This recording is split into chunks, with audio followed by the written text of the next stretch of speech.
ਪਹਿਲਾਂ ਸਾਨੂੰ ਗੋਰਿਆਂ ਨੇ ਇੰਨਾ ਤੰਗ ਕੀਤਾ, ਕਿੰਨੇ ਸਾਲ ਉਹਨਾਂ ਨੇ ਸਾਡੇ ਤੇ ਰਾਜ ਕੀਤਾ। ਉਸ ਤੋਂ ਪਹਿਲਾਂ ਮੁਗਲਾਂ ਨੇ ਸਾਨੂੰ ਕੁਝ ਬਣਾਈ ਰੱਖਿਆ ਵੀ ਹੁਣ ਤੁਸੀਂ ਤਾਂ ਨਾ ਕਰੋ।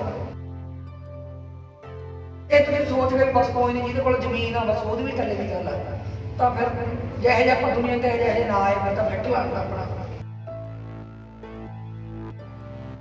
ਮੈਂ ਇੱਕ ਗੱਲ ਦੱਸਦਾ ਜੀ ਵੀ ਜਦੋਂ ਕਿਸੇ ਨੂੰ ਸਮਝਾਉਣਾ ਹੋਵੇ ਜਾਂ ਕਿਸੇ ਦੇ ਕੰਨ ਖੋਲ੍ਹਣੇ ਹੋਣ ਤਾਂ ਉਦੋਂ ਫਿਰ ਖੜਕਾ ਕਰਨਾ ਪੈਂਦਾ। ਬਾਕੀ ਪੁੱਠਾ ਪੰਗਾ ਲੈ ਮੋਦੀ ਆ, ਮੈਂ ਕਹਿੰਦਾ ਜਿਹਨੇ ਨਹੀਂ ਸੁਣਿਆ ਉਹ ਵੀ ਲਾ ਕੇ ਉਹਨਾਂ ਦੇ ਕੰਨਾਂ ਤੱਕ ਆਵਾਜ਼ ਪਹੁੰਚਾਓ। ਝਾੜ ਥੱਲੇ ਜਦੋਂ ਆ ਗਿਆ ਤੈਨੂੰ ਰੋਕਦਾ ਰੱਖਾਂ ਨੂੰ ਸੁਝਵਾ ਕੇ, ਪੁੱਠਾ ਪੰਗਾ ਲੈ ਮੋਦੀਆ ਹੱਥ ਜੱਟਾਂ ਦੀ ਜ਼ਮੀਨ ਨੂੰ ਪਾ ਕੇ 21 ਸਾਲ ਬਾਅਦ ਠੋਕਿਆ।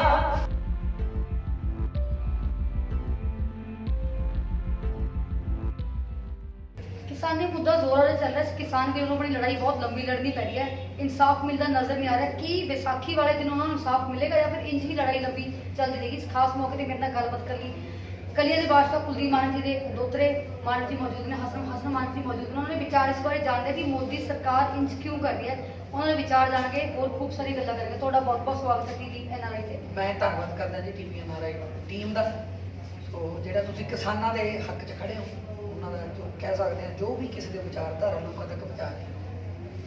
ਬਾਕੀ ਮੈਂ ਸਰਕਾਰਾਂ ਨੂੰ ਕਹਿਣਾ ਚਾਹੂੰਗਾ ਵੀ ਪਹਿਲਾਂ ਸਾਨੂੰ ਗੋਰਿਆਂ ਨੇ ਇੰਨਾ ਤੰਗ ਕੀਤਾ, ਕਿੰਨੇ ਸਾਲ ਉਹਨਾਂ ਨੇ ਸਾਡੇ ਤੇ ਰਾਜ ਕੀਤਾ। ਉਸ ਤੋਂ ਪਹਿਲਾਂ ਮੁਗਲਾਂ ਨੇ ਸਾਨੂੰ ਕੁਝ ਬਣਾਈ ਰੱਖਿਆ ਵੀ ਹੁਣ ਤੁਸੀਂ ਤਾਂ ਨਾ ਕਰੋ, ਤੁਸੀਂ ਤਾਂ ਸਾਡੇ ਆਪਣੇ ਭਰਾ ਹੋ, ਸਾਡੇ ਆਪਣੇ ਕਹਿ ਸਕਦਾ ਕਿਸੇ ਧਰਮ ਨਾਲ ਕੋਈ ਲਿੰਕ ਰੱਖਦਾ ਹੋਊਗਾ, ਕਿਸੇ ਪਰਿਵਾਰ ਨਾਲ ਕੋਈ ਲਿੰਕ ਰੱਖਦਾ ਹੋਊਗਾ, ਕਿਸੇ ਪਿੰਡ ਨਾਲ ਕੋਈ ਲਿੰਕ ਰੱਖਦਾ ਹੋਊਗਾ। ਕਹਿੰਦੇ ਹੁੰਦੇ ਆਪਦੇ ਹੀ ਖੇਤ ਹੀ ਬਾੜ ਨੂੰ ਖਾਈ ਜਾਂਦੀ ਹੈ, ਇਹ ਗਲਤ ਹੈ, ਵਧੀਆ ਨਹੀਂ। ਤੇ ਕੀ ਉਮੀਦਾਂ ਨੇ? 13 ਅਪ੍ਰੈਲ ਨੂੰ ਅਨੰਦਪੁਰ ਸਾਹਿਬ ਜਾ ਰਹੇ ਹੋ ਪ੍ਰੋਗਰਾਮ ਕਰਨ, ਬਹੁਤ ਵੱਡਾ ਉਪਰਾਲਾ ਹੋ ਰਿਹਾ ਕਿਸਾਨ ਭਾਈਆਂ ਵਾਸਤੇ। ਕੀ ਉਮੀਦਾਂ ਨੇ? ਉਹਨਾਂ ਦੀ ਤਿਉਹਾਰ ਹੈ, ਉਹਨਾਂ ਨੂੰ ਜੇ ਆਪਣੇ ਤਿਉਹਾਰਾਂ ਦੇ ਇੰਜ ਰੁਲਣਾ ਪਏਗਾ, ਨਿਰਾਸ਼ ਹੋਣਾ ਪਏਗਾ, ਕੀ ਕਹਿਣਾ ਚਾਹੋਗੇ, ਕੀ ਵਿਚਾਰ ਨੇ? ਜਦੋਂ ਕੋਈ ਵੀ ਸੰਘਰਸ਼ ਲੜਿਆ ਗਿਆ ਜੀ, ਜਦੋਂ ਕੋਈ ਵੀ ਘੋਲ ਹੋਇਆ ਤਾਂ ਜਿਹੜੇ ਉਹ ਘੋਲ ਨੂੰ ਚਲਾਉਂਦੇ ਸੀ ਜਾਂ ਜਿਹੜੇ ਲੀਡ ਕਰਦੇ ਸੀ ਉਹ ਇੰਨੇ ਕੁ ਲੀਡਰ ਰਹੇ ਆ, ਇੰਨੇ ਕੁ ਆਪਣੇ 'ਚ ਪਰਪੱਖ ਰਹੇ ਆ ਵੀ ਉਹਨਾਂ ਨੇ ਕਦੇ ਕਿਸੇ ਨੂੰ ਡੋਲਣ ਨਹੀਂ ਦਿੱਤਾ। ਜਿਹੜੇ ਹੁਣ ਸਾਡੇ ਮੂਹਰੇ ਕਿਸਾਨੀ ਆਗੂ ਆ ਜਾਂ ਜਿਹੜੇ ਉਹਨਾਂ ਨੇ ਇਕੱਠ ਕਰਨਾ 13 ਤਰੀਕ ਨੂੰ ਸ਼੍ਰੀ ਅਨੰਦਪੁਰ ਸਾਹਿਬ ਦੀ ਪਵਿੱਤਰ ਧਰਤੀ ਤੇ, ਅਕਸਰ ਉਹਨਾਂ ਦੀ ਕੋਈ ਸੋਚ ਹੋਊਗੀ, ਕੋਈ ਜਜ਼ਬਾ ਹੋਊਗਾ ਉਹਨਾਂ 'ਚ, ਉਹਨਾਂ ਨੇ ਸਾਰੇ ਇੰਤਜ਼ਾਮ ਕੀਤੇ ਹੋਏ ਆ। ਅਸੀਂ ਕਿਸੇ ਨੂੰ ਨਾਰਾਜ਼ ਨਹੀਂ ਹੋਣ ਦੇਣਾ। ਪਰ ਮੈਂ ਇੱਕ ਗੱਲ ਜ਼ਰੂਰ ਕਹਿਣਾ ਚਾਹੂੰਗਾ, ਪਿੰਡਾਂ 'ਚੋਂ ਜਿੰਨੇ ਵੀ ਲੋਕ ਆ ਸਕਦੇ ਆ, ਸ਼ਹਿਰਾਂ 'ਚੋਂ ਚਾਹੇ ਕੋਈ ਮਿਹਨਤ ਮਜ਼ਦੂਰੀ ਕਰਦਾ, ਜਿੰਨਾ ਤੁਸੀਂ ਜਾ ਸਕਦੇ ਹੋ ਉਹਨਾਂ ਹੀ ਆਪਣਾ ਪਲੜਾ ਭਾਰੀ।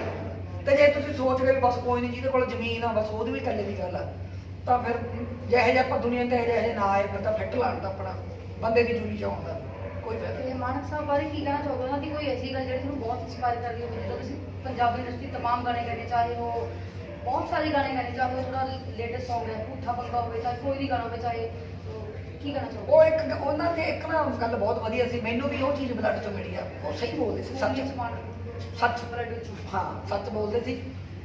ਜੇ ਮੈਨੂੰ ਕੋਈ ਡਰਾਉਂਦਾ ਵੀ ਹੋਵੇ ਮੈਂ ਕਹਿੰਦਾ ਤੂੰ ਆਪਣੇ ਘਰੇ ਆ, ਮੈਨੂੰ ਕੋਈ ਪਰਵਾਹ ਨਹੀਂ, ਕੰਮ ਕਰ ਦੂੰਗਾ, ਹੈ ਨਾ। ਕਿਸੇ ਨੂੰ ਤੁਸੀਂ ਦਬਕਾ ਨਹੀਂ ਸਕਦੇ।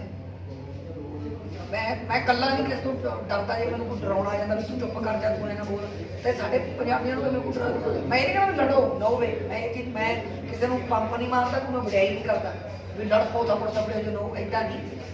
ਆਪਾਂ ਜਿਹੜੇ ਤਰੀਕੇ ਨਾਲ ਲੜਾਈ ਲੜ ਰਹੇ ਹਾਂ ਪਹਿਲੇ ਦਿਨੋਂ, ਜਿਵੇਂ ਉਹ ਬੋਲ ਰਹੇ ਆ, ਆਪਾਂ ਨੂੰ ਗਾਈਡ ਕਰ ਰਹੇ ਆ, ਉਸ ਤਰੀਕੇ ਉਸੇ ਗੱਲ ਦੇ ਅਕੋਰਡਿੰਗ ਹੀ ਆਪਾਂ ਇਹ ਸੰਘਰਸ਼ ਨੂੰ ਜਾਰੀ ਰੱਖਣਾ। ਤੇ ਆਪਾਂ ਉੱਥੇ ਅਰਦਾਸ ਬੇਨਤੀ ਕਰਦੇ ਹਾਂ ਸਾਰਿਆਂ ਨੇ ਸ਼੍ਰੀ ਗੁਰੂ ਗੋਬਿੰਦ ਸਿੰਘ ਜੀ ਮਹਾਰਾਜ ਦੀ ਹਜ਼ੂਰੀ ਦੇ ਵਿੱਚ ਵੀ ਸਾਡੇ ਇਹ ਜਿਹੜੀਆਂ ਮੰਗਾਂ ਜੀ ਪੂਰੀਆਂ ਹੋਣ, ਸਾਨੂੰ ਇਹ ਦੁੱਖਾਂ ਤੋਂ ਛੁਟਕਾਰਾ ਮਿਲੇ। ਸੱਚੇ ਪਾਤਸ਼ਾਹ ਦੇ ਓਟ ਆਸਰਾ ਉਸੇ ਦਾ ਹੀ ਆਉਂਦਾ। ਹੁਣ ਤੱਕ ਜਿੰਨੇ ਵੀ ਗਾਣੇ ਗਾਣੇ, ਚਾਹੇ ਉਹ ਪੁੱਠਾ ਪੰਗਾ, ਚਾਹੇ ਬਨੌਟੀ ਆ ਰਿਹਾ, ਕੋਈ ਅਜਿਹਾ ਗਾਣਾ ਨਾ ਤੁਸੀਂ ਇਹ ਸਰਕਾਰ ਵਾਸਤੇ ਗਾਣਾ ਪੁੱਠਾ ਪੰਗਾ, ਜੇਕਰ ਤੁਸੀਂ ਉਹਨਾਂ ਦਾ ਰਿਐਕਸ਼ਨ ਕੀ ਹੋਏਗਾ ਮੋਦੀ ਦਾ, ਜੇਕਰ ਤੁਸੀਂ ਉੱਥੇ ਜਾ ਕੇ ਗਾਣਾ ਜ਼ਿਆਦਾ ਰਿਐਕਸ਼ਨ ਉਹਨਾਂ ਦਾ ਇਹ ਕਹਿਣਗੇ ਇਹਨੂੰ ਗੋਲੀ ਮਾਰ ਦਿਓ, ਬਸ ਇਹ ਬੋਲਦਾ ਕਿਉਂ, ਜਾਂ ਕਹਿਣਗੇ ਇਹਨੂੰ ਜੇਲ੍ਹ 'ਚ ਤਾੜ ਦਿਓ, ਇਹੀ ਹੋਊਗਾ। ਆਪਣਾ ਇਹ ਹੋਰ ਤਾਂ ਕੀ ਕਰ ਸਕਦੇ ਹੋ, ਆਪ ਤਾਂ ਮਾਰ ਨਹੀਂ ਸਕਦੇ। ਵੱਧ ਤੋਂ ਵੱਧ ਇਹੀ ਉਹ ਕਹਿਣਗੇ ਇਹਨੂੰ ਜੇਲ੍ਹ ਕਰ ਦਿਓ ਜੀ, ਐਂ ਕਰ ਦਿਓ। ਪਰ ਉਹ ਡਰਪੋਕ ਹੈ। ਜੇ ਉਹ ਇੰਨੇ ਦਲੇਰ ਹੋਣ ਤਾਂ ਲੋਕਾਂ ਦੀ ਗੱਲ ਸੁਣਨਾ ਕਿ ਮੀਟਿੰਗਾਂ ਕਰਾ ਲੈਂਦੇ ਆ ਕਿਸਾਨਾਂ ਨਾਲ, ਉਹਨਾਂ ਨੂੰ ਕੋਈ ਪੁੱਛਦਾ ਨਹੀਂ ਵਿਚਾਰਿਆਂ ਨੂੰ। ਇਹ ਤਾਂ ਗਲਤ ਆ, ਇੱਦਾਂ ਤਾਂ ਇਹ ਸਹੀ ਨਹੀਂ ਹੋਣਾ। ਮੈਂ ਤਾਂ ਇੱਕ ਗੱਲ ਕਹੂੰਗਾ ਪੰਜਾਬੀਆਂ ਨੂੰ, ਜਦੋਂ ਵੀ ਕੋਈ ਆਪਣੇ ਆਉਂਦਾ ਵੋਟਾਂ ਮੰਗਣ, ਜਦੋਂ ਕੋਈ ਆਊਗਾ ਤਾਂ ਹੱਥ ਜੋੜ ਦਿਓ, ਕਿਸੇ ਦੀ ਬੇਅਦਬੀ ਕਰਨ ਦੀ ਲੋੜ ਨਹੀਂ, ਕਿਸੇ ਨੂੰ ਮਾੜਾ ਚੰਗਾ ਕਹਿਣ ਦੀ ਲੋੜ ਨਹੀਂ। ਕਹਿੰਦੇ ਵੀ ਅਸੀਂ ਤਾਂ ਯਾਰ ਕਿਸੇ ਨੂੰ ਵੋਟ ਪਾਉਣੀ, ਸਾਨੂੰ ਲੋੜ ਨਹੀਂ ਕਿਸੇ ਪਾਸੇ ਦੀ। ਜੇ ਕੋਈ ਉਹਦਾ 13 ਤਰੀਕ ਨੂੰ ਸਾਡੇ 'ਚ ਆਉਂਦਾ, ਅਸੀਂ ਉਹਨੂੰ ਫਿਰ ਨਾਲ ਰੱਖਾਂਗੇ ਆਪਣੇ। ਕੀ ਉਮੀਦਾਂ ਨੇ ਮੋਦੀ ਸਰਕਾਰ ਤੋਂ? ਉਮੀਦ ਹੈ ਹੀ ਨਹੀਂ ਹੁਣ ਮੋਦੀ ਸਰਕਾਰ ਨੂੰ। ਲੋਕਾਂ ਨੂੰ ਇੱਕ ਕਿਸਮ ਦੀ ਜਿਹੜੀ ਇਮੇਜ ਆ ਉਹ ਪੂਰੀ ਖਤਮ ਹੋ ਚੁੱਕੀ ਹੈ, ਹੁਣ ਦੁਬਾਰਾ ਉੱਭਰ ਨਹੀਂ ਸਕਦੀ ਵਾਪਸੀ। ਮੈਂ ਇੱਕ ਗੱਲ ਦੱਸਦਾ ਜੀ ਵੀ ਜਦੋਂ ਕਿਸੇ ਨੂੰ ਸਮਝਾਉਣਾ ਹੋਵੇ ਜਾਂ ਕਿਸੇ ਦੇ ਕੰਨ ਖੋਲ੍ਹਣੇ ਹੋਣ ਤਾਂ ਉਦੋਂ ਫਿਰ ਖੜਕਾ ਕਰਨਾ ਪੈਂਦਾ।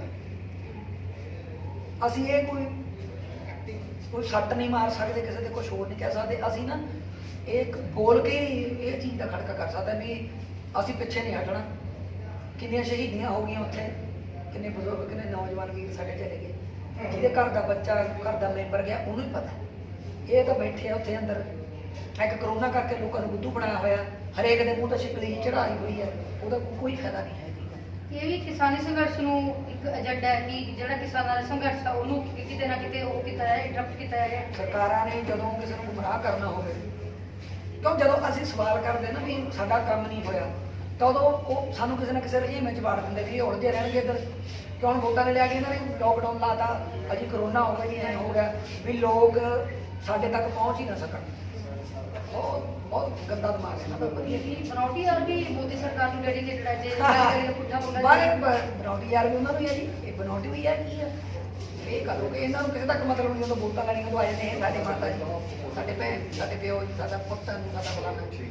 ਇਹਨਾਂ ਨੇ ਤਾਂ ਆਪਦੇ ਬਸ ਖਜ਼ਾਨੇ ਭਰਨੇ ਭਰੀ ਜਾਂਦੇ। ਤੇ ਹੁਣ ਦੇਸ਼ ਦੀ ਸਭ ਤੋਂ ਵੱਡੀ ਚੁਣੌਤੀ ਤਾਂ ਕਿਸਾਨੀ ਸੰਘਰਸ਼ ਨੂੰ ਲੈ ਕੇ ਸਭ ਦੀਆਂ ਜਿਹੜੀ ਨਜ਼ਰਾਂ ਨੇ ਕਿਸਾਨੀ ਸੰਘਰਸ਼ ਦੇ ਕਿ ਜਲਦ ਤੋਂ ਜਲਦ ਇਨਸਾਫ ਮਿਲੇ, ਕਿਸਾਨ ਵੀਰ ਆਪਣੇ ਘਰ ਵਾਪਸ ਜਾਣ। ਮੈਂ ਇਹੀ ਕਹਿਣਾ ਜੀ ਵੀ ਬਸ ਜਿਹੜੇ ਮਾੜੇ ਹੁੰਦੇ ਵਿੱਚ ਦੋ ਅੰਸਰ ਹਨ, ਦੋ ਚਾਰ ਲੋਕ ਮਾੜੇ ਵੀ ਹੁੰਦੇ ਆ, ਉਹੋ ਜਿਹੇ ਲੋਕਾਂ 'ਚ ਨਿਗਾਹ ਰੱਖਣ ਵੀ ਉੱਥੇ ਲੜਾਈ ਝਗੜੇ ਵਾਲਾ ਮਾਹੌਲ ਨਾ ਬਣਾਉਣ। ਵੱਧ ਤੋਂ ਵੱਧ ਇਕੱਠ ਕਰੀਏ, ਉੱਥੇ ਅਰਦਾਸ ਬੇਨਤੀ ਕਰੀਏ, ਕਿਸਾਨੀ ਆਗੂਆਂ ਦਾ ਇਕੱਠ ਹੋਣਾ, ਅਸੀਂ ਵੀ ਪਹੁੰਚਣਾ ਸਾਰਿਆਂ ਨੇ। ਤੇ ਬਾਕੀ ਜੇ ਕੋਈ ਬੋਲਦਾ, ਕੋਈ ਕਲਾਕਾਰ ਆਪਣੀ ਵਿਚਾਰ ਰੱਖਦਾ, ਉਹਨੂੰ ਸੁਣਿਆ ਕਰਨ, ਕਿਉਂਕਿ ਸਾਡਾ ਤਾਂ ਜੀ ਘਰ ਹੀ ਇਹਨਾਂ ਕਰਕੇ ਚੱਲਦਾ। ਜੇ ਇਹ ਲੋਕ ਦੁਖੀ ਹੋਗੇ ਤਾਂ ਸਾਡਾ ਤਾਂ ਫਿਰ ਕੰਮ ਖਤਮ। ਤੁਹਾਡੇ ਫਿਊਚਰ ਪਲਾਨਸ ਕਿਨੇ ਤੇ ਜਾਂਦੇ ਜਾਂਦੇ ਪੁੱਠਾ ਬੰਦਾ ਜ਼ਰੂਰ ਦੋਦੇ ਜੋਬਣੇ ਚਾਹੁੰਦੇ? ਫਿਊਚਰ ਪਲਾਨ ਮੈਮ ਮੇਰੇ ਇਹ ਆ ਵੀ ਪਹਿਲਾਂ ਤਾਂ ਇਹ ਸਾਡਾ ਜਿਹੜਾ ਅੰਦੋਲਨ ਆ, ਇਹ ਕਹਿੰਦੇ ਹੁੰਦੇ ਨਾ ਜੇ ਕਿਸੇ ਮਰੀਜ਼ ਦਾ ਪਤਾ ਲੈਣ ਚੱਲਦੀ ਉਹਨੂੰ ਕਹਿਣਾ ਨਹੀਂ ਚਾਹੀਦਾ ਤੂੰ ਬਿਮਾਰ ਹੈ, ਉਹਦਾ ਦਿਲ ਟੁੱਟ ਜਾਂਦਾ। ਉਹਨੂੰ ਕਹੇ ਚੰਗਾ ਭਲਾ ਉੱਠ ਖੜਾ ਹੋਇਆ, ਮੈਂ ਜਾਣ ਕੇ ਢੀਠ ਬਣ ਕੇ ਪਿਆ। ਸੋ ਮੈਂ ਗਾਣੇ ਕਰਨ ਦਾ ਮਕਸਦ ਵੀ ਇਹ ਵੀ ਲੋਕਾਂ ਦਾ ਐਂਟਰਟੇਨ ਹੋਈ ਜਾਵੇ। ਹੁਣ ਜੇ ਅਸੀਂ ਜਾ ਕੇ ਕਹਿੰਦਾ ਵੀ ਲੈ ਵੀ ਤੂੰ ਤਾਂ ਬਚਦਾ ਨਹੀਂ, ਵੀ ਕਈ ਦੇ ਹੱਥ ਦੀਆਂ ਪਤਾ ਲੈਣ ਜਾਣਗੇ ਲੈ ਵੀ ਸਾਡੀ ਰਿਸ਼ਤੇਦਾਰੀ 'ਚ ਮੁੰਡਾ ਸੀ 2 ਮਹੀਨੇ ਬਚਿਆ, ਕਈ ਇਹੋ ਜਿਹੇ ਹੁੰਦੇ ਹੌਸਲਾ ਦੇਣ ਵਾਲੇ, ਹੈ ਨਾ ਜੀ। ਮੈਂ ਇਹ ਚੀਜ਼ ਕਹਿੰਦਾ ਵੀ ਅਸੀਂ ਤਾਂ ਲੋਕਾਂ ਦੇ ਬਣੇ ਕਲਾਕਾਰ ਹਾਂ, ਉਹ ਤਾਂ ਐਂਟਰਟੇਨ ਕਰਨਾ, ਮਨੋਰੰਜਨ ਕਰਨਾ ਸਾਡਾ ਫਰਜ਼ ਬਣਦਾ। ਬਾਕੀ ਪੁੱਠਾ ਪੰਗਾ ਲੈ ਲੈ ਮੋਦੀ ਆ, ਮੈਂ ਕਹਿੰਦਾ ਜਿਹਨੇ ਨਹੀਂ ਸੁਣਿਆ ਉਹ ਵੀ ਲਾ ਕੇ ਉਹਨਾਂ ਦੇ ਕੰਨਾਂ ਤੱਕ ਆਵਾਜ਼ ਪਹੁੰਚਾਓ ਇਹ ਚੀਜ਼। ਉਹਦੇ ਕੁਝ ਲਾਈਨਾਂ ਜਾਂ ਦੇ ਦੇ। ਹਾਂਜੀ ਹਾਂਜੀ। ਜਿਹੜਾ ਇੰਨਾ ਧਨ ਜੋੜਿਆ ਕਿਸੇ ਨਾ ਕੰਮ ਆਉਣਾ, ਜਿਹੜਾ ਬੰਦਾ ਆਉਂਦਾ ਜੱਗ ਤੇ ਉਹ ਤਾਂ ਹੁੰਦਾ ਦਿਨ 4 ਦਾ ਪੁਰਾਉਣਾ। ਜੜ ਥੱਲੇ ਜਦੋਂ ਆ ਗਿਆ ਤੈਨੂੰ ਰੱਖ ਦਾਂਗੇ ਪਾਣੋਂ ਗੁਚਵਾ ਕੇ, ਪੁੱਠਾ ਪੰਗਾ ਲੈ ਮੋਦੀਆ ਹੱਥ ਜੱਟਾਂ ਦੀ ਜ਼ਮੀਨ ਨੂੰ ਪਾ ਕੇ। 21 ਸਾਲ ਬਾਅਦ ਠੋਕਿਆ ਵੈਰੀ ਵਿੱਚ ਸੀ ਲੰਡਨ ਅਸੀਂ ਜਾ ਕੇ। ਤੁਸੀਂ ਦੇਖਿਆ ਸੀ ਕਿ ਮੇਰੇ ਨਾਲ ਖਾਸਮਾਨ ਜੀ ਨੇ ਕਿਹਾ ਕਿ ਕਿਸਾਨ ਵੀਰਾਂ ਦਾ ਇਹਦੇ ਲਈ ਇਹੀ ਹੈ ਕਿ ਉਹਨੂੰ ਜਲਦ ਤੋਂ ਜਲਦ ਇਨਸਾਫ ਮਿਲੇ। ਉਹ ਘਰ ਘਰ ਵਿਸਾਖੀ ਉਹਨਾਂ ਦਾ ਤਿਉਹਾਰ ਹੈ, ਜੇਕਰ ਉਹਨਾਂ ਨੂੰ ਆਪਣੇ ਤਿਉਹਾਰਾਂ ਨੂੰ ਖੁਸ਼ੀ ਮਿਲੀ ਤਾਂ ਇਹੀ ਸਰਕਾਰ ਤੇ ਲੜਦਾ ਹੈ। ਮੋਦੀ ਸਰਕਾਰ ਜਿਹੜੀ ਇਮੇਜ ਬਣੀ ਸੀਗੀ ਹੁਣ ਉਹ ਦੁਬਾਰਾ ਤੋਂ ਮੁੜਨ ਦੀ ਕੋਈ ਉਮੀਦ ਹੀ ਨਹੀਂ ਹੈ, ਕਿਉਂਕਿ ਮੋਦੀ ਸਰਕਾਰ ਜੋ ਕਰ ਰਹੀ ਹੈ ਬਹੁਤ ਗਲਤ ਕਰ ਰਹੀ ਹੈ। ਕਮੈਂਟਸ ਰਾਹੀਂ ਤੁਸੀਂ ਵਿਚਾਰ ਆਪਣੇ ਸਾਂਝੇ ਕਰ ਸਕਦੇ ਹੋ। ਬਣੇ ਰਹੋ TV ਐਂਟਰਟੇਨਮੈਂਟ।